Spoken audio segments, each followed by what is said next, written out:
Bonjour à tous.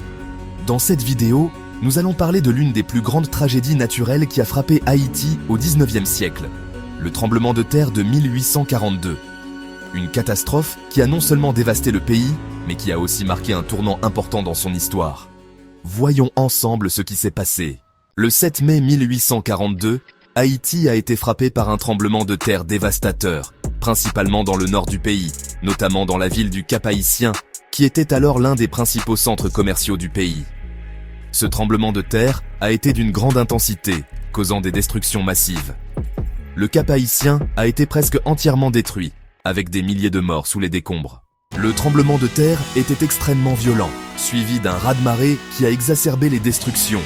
Des bâtiments, des maisons et même des infrastructures essentielles ont été complètement anéantis. Selon les estimations, plusieurs milliers de personnes ont perdu la vie. Cet événement est survenu à un moment où Haïti traversait déjà une grave crise politique.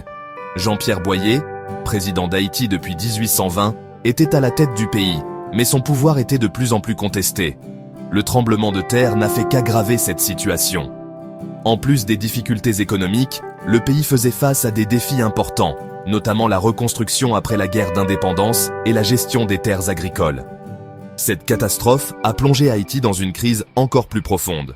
Suite à ce désastre, l'opposition contre le gouvernement de Boyer s'est intensifiée.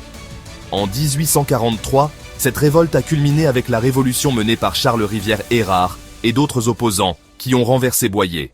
Malgré les efforts de reconstruction, Haïti a eu du mal à se remettre de cette tragédie.